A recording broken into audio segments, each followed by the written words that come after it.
Olá, amados, paz e bem a todos. Eu sou o Diácono Melquisedeque e estou aqui para fazer os comentários da lição desta semana, lição de número 7, da revista da classe de jovens da editora CPAD. O assunto da lição, os perigos do deserto. Lembrando que eu estou aqui para substituir o professor Thiago Rios por um tempo, então estarei fazendo companhia a vocês, estudantes da lição da classe de jovens, por algum tempo. Então, vamos lá. Os perigos do deserto é o tema da nossa lição nesta semana. Neste domingo, nós estaremos estudando este tema, os perigos do deserto, que será baseado, que é muito importante essa perspectiva da lição, baseado no texto de Números, capítulo 20. Muito interessante esta abordagem feita pelo comentarista desta lição. O texto áureo, ou texto do dia, nos diz: o nosso socorro está em o nome do Senhor, que fez o céu e a terra. Salmo 124, verso de número 8. Este salmo é um salmo de ação de graças.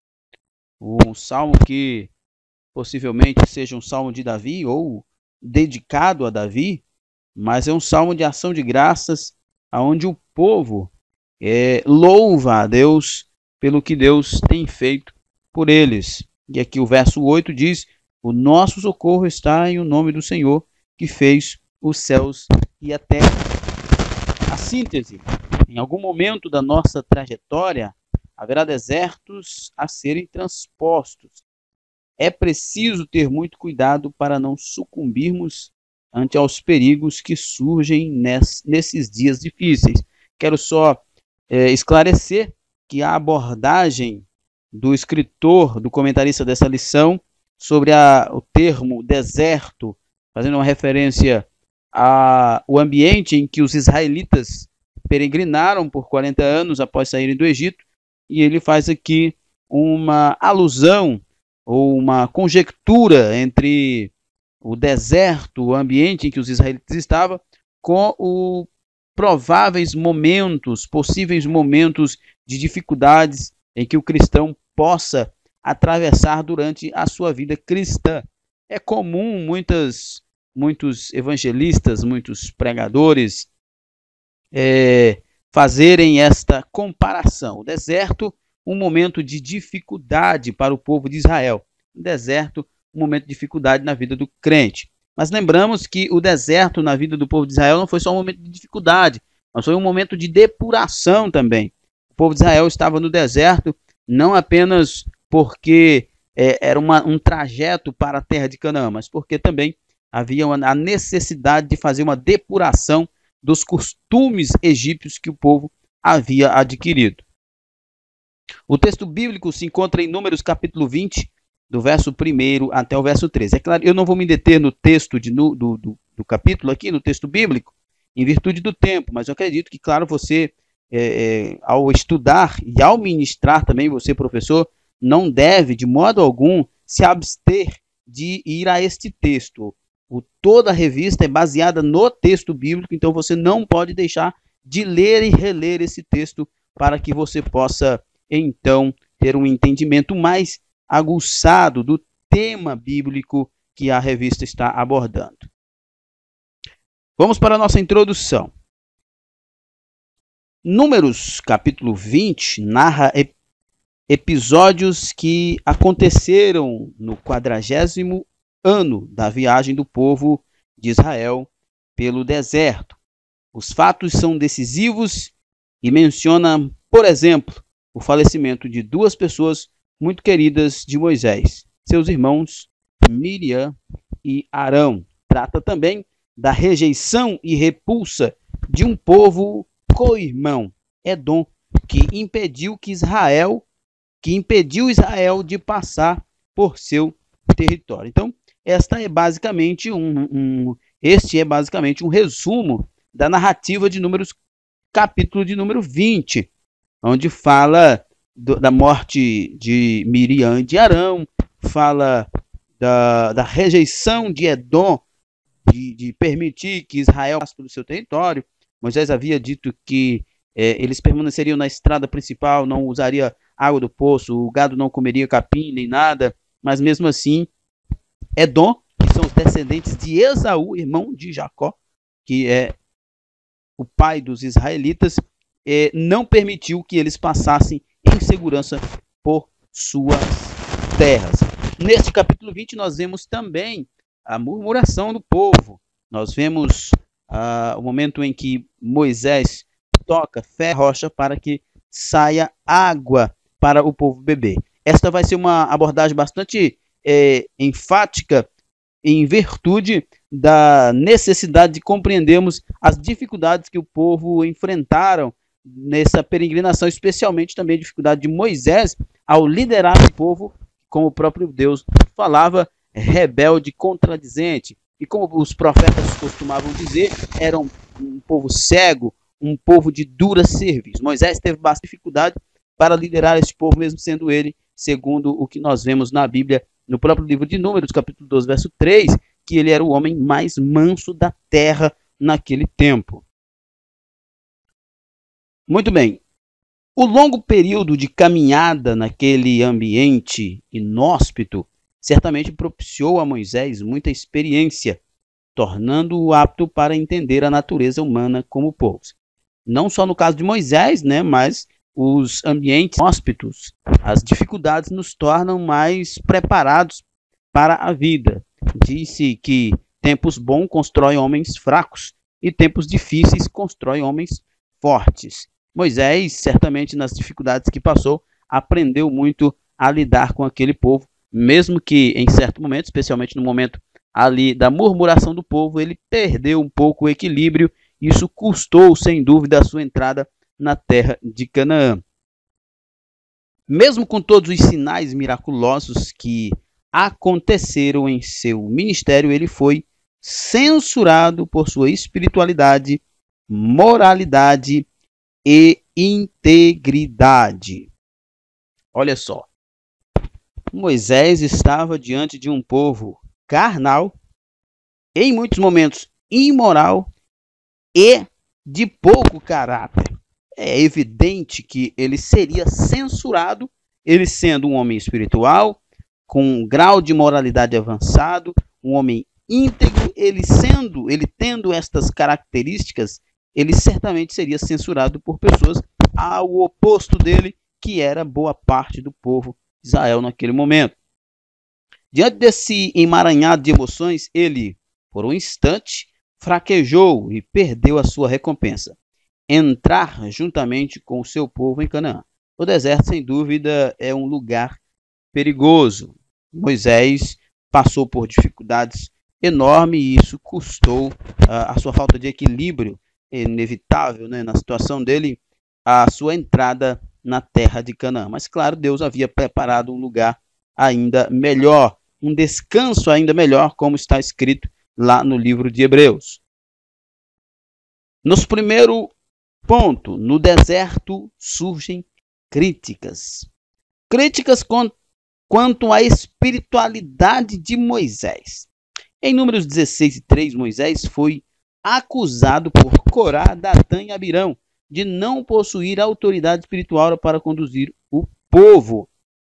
Esse é um dos perigos do deserto. Olha só, lembrando que Moisés está lidando com um povo bastante carnal, um povo bastante rebelde. E aqui nesse momento, no capítulo 16, nós temos o episódio da rebeldia, da rebelião de Corá, Datã e Abirão, que duvidaram da liderança de Moisés. Para Corá, Datã e Abirão, Moisés não era o único escolhido por Deus. É claro que o que motivou esse trio aqui não era, na verdade, a liderança do povo, mas a perspectiva de se dar bem, de ficar rico, de ter reconhecimento, de ter poder. Na verdade, eram homens carnais tentando usurpar o lugar de um homem espiritual. O deserto, né, vamos entender assim, pode evidenciar tanto o caráter ilibado de um verdadeiro homem de Deus, quanto evidenciar o caráter ou o mau caratice, a mau caratice de um homem perverso, de um homem carnal. A mesma coisa aconteceu com Jesus ao ser tentado por Satanás. Ao longo de 40 dias após seu batismo, o inimigo colocou em questão se de fato Jesus era o Filho de Deus. Momentos importantes, essa conexão aqui é bem interessante, porque o próprio Moisés, ali em Deuteronômios, ele usado por Deus, inspirado por Deus, cita uma profecia de que seria levantado do meio do povo de Israel um profeta semelhante a ele, e esse profeta certamente seria o Cristo. Moisés teve a sua prova como líder do povo judeu no deserto, infelizmente ele perdeu o equilíbrio. Jesus teve a sua prova no deserto também como filho de Deus, mas ele não perdeu o equilíbrio, e graças a Deus por isso. E Cristo é quem nós devemos olhar. Moisés, apesar de sua história e da sua grandeza, ele era apenas uma sombra da realidade que é Cristo. E Cristo não perdeu o equilíbrio. Ora, Moisés, desde os primeiros sinais no Egito, tinha apresentado autoridade espiritual, mas no deserto até ela foi contestada. A espiritualidade de cada cristão é testada fortemente no período em que caminha no meio da escassez. Por isso é necessário manter uma constante comunhão com Deus. A espiritualidade de cada cristão é testada fortemente no período em que caminha no meio da escassez. Por isso é necessário manter uma constante comunhão com Deus. Olha, é evidente que a espiritualidade, ou a falta de espiritualidade do povo, ia ser evidenciada com as provações no deserto, haja vista eles não terem esta comunhão com Deus. Por isso, a evidência da sua carnalidade. Como diz o C.S. Lewis, somente um desafio real para provar a realidade da fé. E o desafio do deserto para o povo judeu naquele momento mostrou, evidenciou a fraqueza da fé daquele povo. Com exceção, é claro, de Moisés, do próprio Josué e também de Arão e Miriam, o povo basicamente todo se rebelou ou murmurou em algum momento, porque o deserto evidenciou a fraqueza da fé daquele povo. O segredo de Moisés é que ele conhecia os caminhos do Senhor. Olha só, o salmista diz lá no Salmo 103 que Deus revelou esses caminhos a Moisés. A diferença do homem espiritual para o homem carnal. O povo estava na carnalidade, enquanto Moisés estava em conexão com Deus. Por isso ele resistiu às provações, ou pelo menos em tese, estava resistindo às provações do deserto. A comunhão é para que não venhamos desfalecer. Nossa maior fonte de fortalecimento na nossa vida cristã é, sem dúvida, comunhão com Deus. Quanto à moralidade, olha só que interessante. Depois de tantos anos sendo cuidados por Deus, os israelitas ainda conseguiam murmurar a respeito das decisões de Moisés e, com isso, desestimulavam o povo a herdar a terra prometida. Minha gente, olha que situação. Eles questionavam a moralidade de Moisés, acusando de agir com irresponsabilidade. Para o povo, ou para alguns, especialmente Corá, Datã e Abirão, e até Miriam também e Arão em algum momento, questionaram a autenticidade, a legalidade de Moisés estar sendo o líder do povo naquele momento.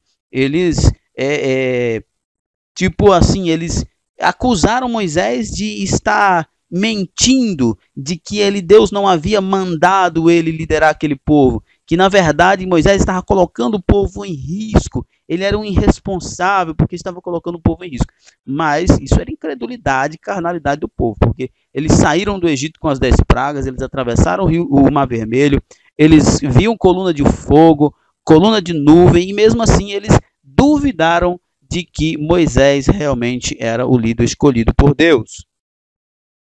Era uma grande ingratidão. Nenhum israelita morreu de fome ou de sede enquanto atravessava o deserto. Nem suas roupas envelheceram ou seus sapatos estragaram. Deuteronômio 29:5 diz: e 40 anos os fiz andar pelo deserto.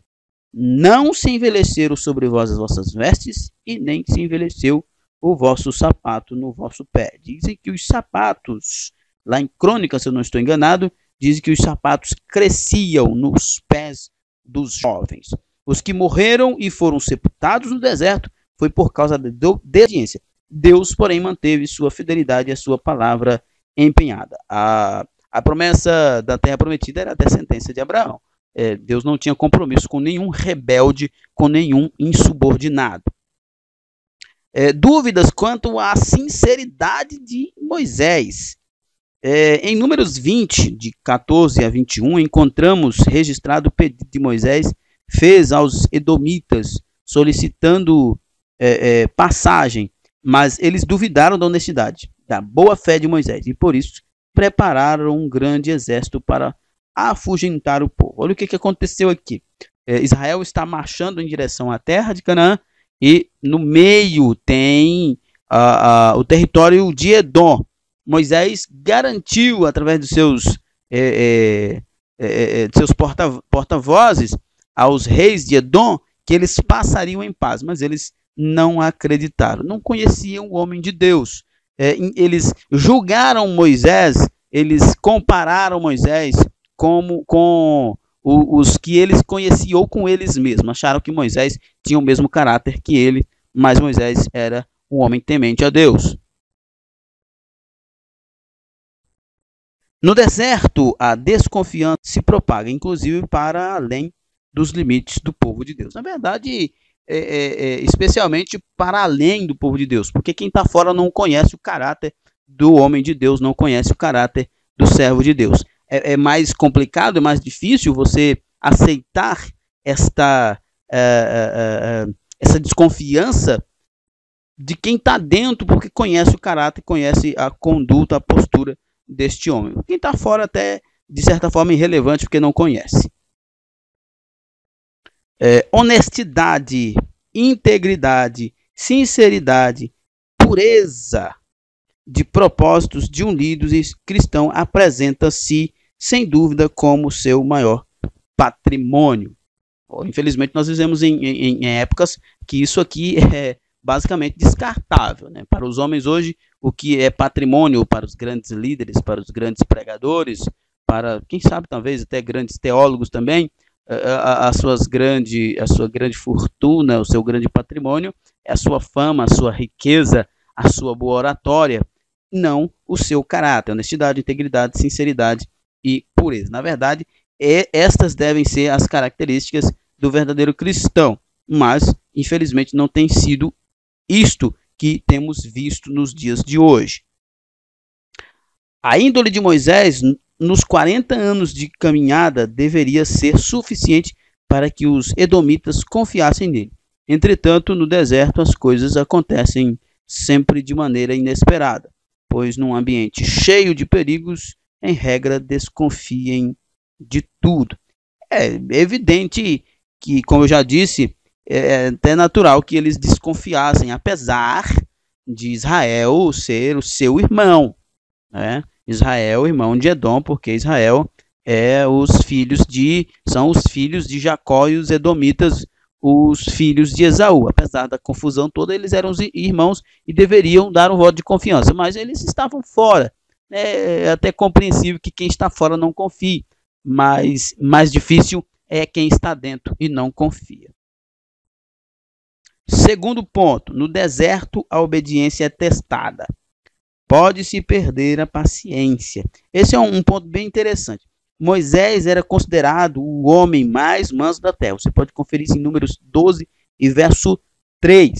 Entretanto, no momento em que foi pressionado, sendo questionado sobre o porquê de 40 anos antes ter trazido Israel do Egito para sofrer no deserto, perdeu a paciência. Olha, Israel, nesse momento aqui do capítulo 20 de Números, para a maioria dos especialistas, já é o momento final. Já são aqui, no mínimo, 38, 39, 40 anos que eles haviam saído do Egito. São 40 anos que o povo está vendo as coisas acontecendo diante da liderança de Moisés.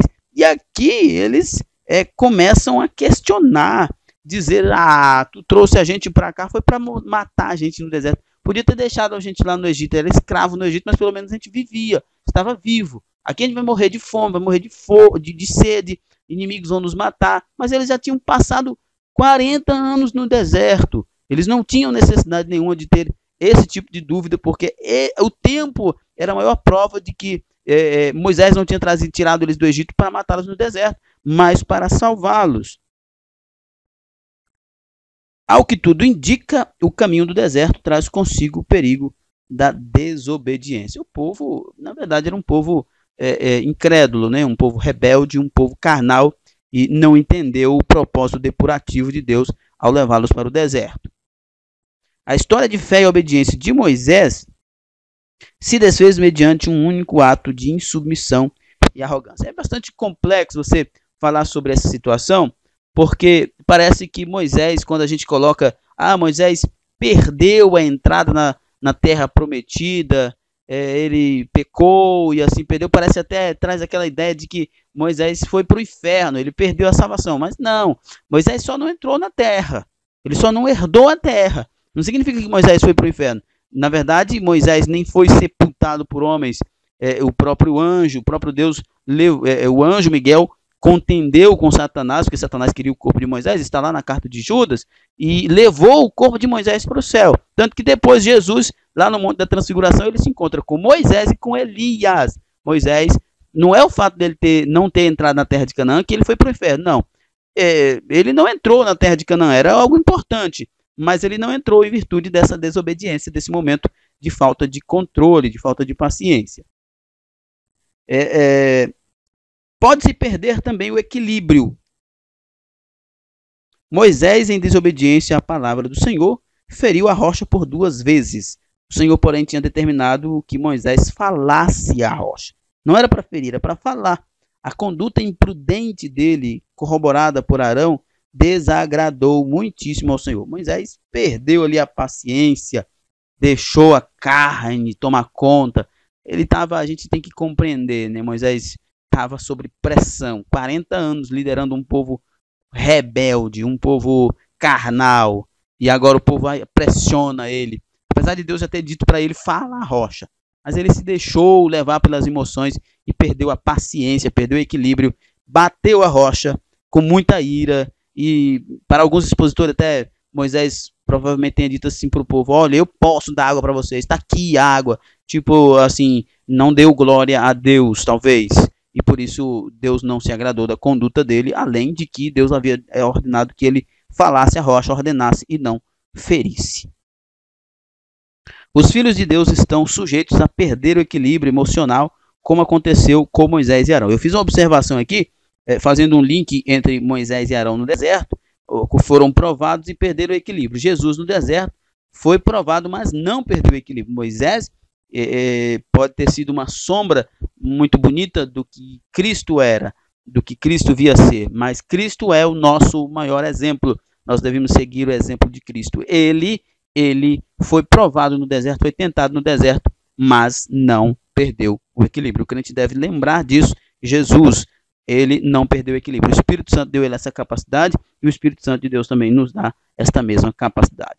Devemos vigiar para que não venhamos a transgredir contra o Senhor, pois a presença de Deus exige de nós reverência, solenidade, santidade e um profundo senso de adoração. Nada de perder o equilíbrio. O santo não pode perder o equilíbrio. Pode-se perder a promessa. Esse é outro ponto bastante complexo. Não existe algo mais seguro na vida do que as promessas do Altíssimo. Ocorre que a maioria delas é condicional, ou seja, para concretizar, carecem de que os beneficiários permaneçam obedientes a Deus. Levítico 26, 3 a 12. Esse era o caso da promessa a respeito da entrada em Canaã. Olha só, o modelo de aliança de Deus com Israel era um modelo soberano vassalo, né? Ele dominava e fazia aliança, e essa aliança implicava em responsabilidades, né? Responsabilidade de ambas as partes. Deus se comprometeu em levar o povo até a terra de Canaã, mas o povo havia se comprometido a ser fiel. A falta de fidelidade do povo, então, culminou na derrocada, na perca da promessa, na não entrada na terra de Canaã. Se o povo fosse rebelde, não entraria na boa terra, o que foi exatamente o que aconteceu. Moisés e Arão cometeram aparentemente um ato de pouca rebeldia, mas não para Deus, e por isso ambos os irmãos perderam a promessa, ou seja, perderam a entrada, o privilégio de entrar na terra que manava leite e mel. Tal fato demonstrou a existência de algumas situações que às vezes julgamos não terem muita importância, mas para Deus são extremamente relevantes. Essa questão é muito importante de discutir, porque às vezes a gente acha que uma situação é de pouca relevância, mas é porque nós medimos nós com o nosso semelhante, nossa conduta com a conduta do semelhante e não com a conduta de Cristo, né? Se nós olharmos para a santidade de Deus, para as exigências da palavra de Deus, nós vamos entender que, na verdade, coisas pequenas são, sim, coisas bastante grandes diante de Deus, bastante perigosas. Moisés perdeu a promessa só porque desobedeceu a Deus e feriu a rocha? Não, foi muito mais. Ele usurpou, com o auxílio do sumo sacerdote Arão, o lugar da adoração, atraindo para si a glória quanto ao milagre, a qual deve ser dada exclusivamente a Deus, porque dele, por ele e para ele são todas as coisas. No deserto, terceiro ponto, no deserto chega a solidão. Esse é uma parte mais familiar, né? Vou falar aqui da perca, da morte dos irmãos de Moisés, Miriam e Arão. A morte de Miriam, em Números 20, verso 1, foi uma grande perda para Moisés, pois ele perdia uma das colunas de sustentação do seu ministério. A ausência de sua irmã certamente aumentou a solidão. Olha só, é evidente que nem sempre teve momento que a própria Miriam também duvidou da liderança de Moisés, mas sem dúvida a gente não pode de modo algum depender de que a Miriam não fez falta para Moisés. Absolutamente, era família, e a paixão, o amor dele pela família certamente era muito grande, e a falta e a relevância que ela tinha no ministério dele também, e a sua falta certamente trouxe muita solidão. Miriam contribuiu para que o plano de Joquebede para salvar Moisés desse certo, no momento em que ele foi colocado no cesto lá, e a sua irmã então o vigiou até que a filha do faraó pegasse o Moisés. Ela profetizou e liderou o grupo de louvor que adorou a Deus após a travessia do Mar Vermelho, lá em Êxodo 15, 20 e 21. É verdade que Miriam, em dado momento da história, por castigo de Deus, ficou leprosa por murmurar contra seu irmão. Números 12, verso 16, né? Eu já disse isso, né? Em algum momento ela também falhou, mas sem dúvida ela era uma peça importante do ministério de Moisés. Entretanto, isso não retirou o amor que Moisés nutria por ela. A morte de um ente querido é sempre difícil de superar. Absolutamente, nós não podemos de modo algum compreender de outra forma que não tenha trazido bastante tristeza ao Moisés.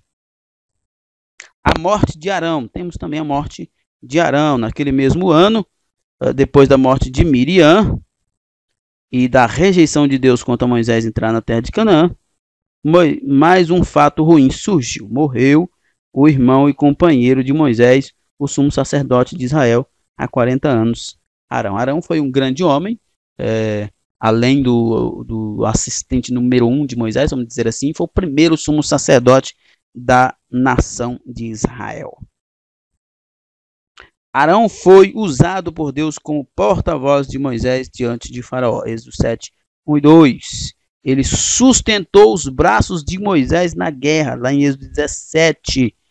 Viu a glória de Deus e foi eleito por Deus como o patriarca de toda a linhagem sacerdotal. Primeiro sumo sacerdote da história de Israel. E isso é muito nobre e muito grande quando nós estudamos sobre a perspectiva do sacerdócio e a relevância que ele tinha dentro da nação de Israel. Seu pecado em Meribá antecipou sua morte, por isso foi impedido de entrar na terra prometida. Números 20, verso 12. depois de ser despido das suas vestes sacerdotais, o Senhor o recolheu, nos mostrando que todo o ministério terreno é transitório. O povo pranteou durante um mês a morte de Arão. Então, mesmo o sumo sacerdote, o super sumo sacerdote, o primeiro sumo sacerdote, também teve que dar lugar a outro. O ministério, sem dúvida, é transitório. Ninguém é para sempre no ministério, não é dono de cargo nem de posto nenhum. Moisés, um líder com poucos amigos. Pode ser que sim. A Bíblia não registra o fato de que Moisés tivesse amigos. A pessoa que lhe era mais chegada era Josué, e é citado como um servo, um servidor, apesar do grande amor que havia de Moisés para com Josué, e claro, de Josué para com Moisés. Moisés passou 2/3 da sua vida no deserto, cuidando das ovelhas de Jetro, seu sogro, e se preparando, né? Tentando conduzir os israelitas até o lugar de seus sonhos, sua última parte. O que lhe possibilitou evitar as destruições naturais da vida. O que lhe possibilitou evitar as distrações naturais da vida, fazendo acender a necessidade de uma maior intimidade com Deus. Não é que para o homem ter uma intimidade com Deus, para o líder em específico ter a intimidade com Deus, precisa se abster do convívio social, né, de construir amizades, nada disso. Mas parece que Moisés realmente, de fato, não era um homem de muitos amigos. Talvez o Senhor tenha requerido esse isolamento para Moisés, a fim de que ele pudesse cultivar uma maior comunhão com ele. Às vezes é preciso realmente, nesse ponto, deixar um pouco os encontros com amigos, encontros com família, o Facebook, o WhatsApp, enfim, qualquer outra distração para estar mais perto de Deus. Mas certamente Moisés não se sentia solitário, pois ele podia contar com a presença do próprio Todo-Poderoso. Vamos para a nossa conclusão. Como pode tanta coisa ruim acontecer ao mesmo tempo? Moisés poderia ter feito esses questionamentos. Em Números 20, alguns dos maiores tragédias acontecem com Moisés. Morre Miriam, Arão, seus irmãos, os vizinhos edomitas e meio-irmãos, né, descendentes de Esaú, irmãos, né, demonstraram aversão para com os hebreus e, por fim, Moisés é reprovado por Deus, o qual não lhe permite entrar na terra prometida. Os perigos do deserto são muitos. É preciso vigilância. Vigilância para não achar que o deserto é o desprezo de Deus. Então, nós temos aqui as perguntas, e é uma revisão importante. Você vai, junto com seus alunos, fazer uso desse dispositivo para que haja uma melhor fixação do conteúdo da lição. Então, o objetivo desse slide é que você use na sua igreja. Você pode modificar de maneira que você quiser, porém você não pode distribuí-lo. Este slide deve ser adquirido no site ebdinfoco.com.br. ebdinfoco.com.br. Acesse lá e você vai encontrar lá os slides, você vai encontrar os subsídios em PDF, subsídio em vídeo, cursos e muito mais conteúdo para EBD. Então, ficamos por aqui. Tenham todos uma escola dominical abençoada e até a próxima. Fique na paz do Senhor.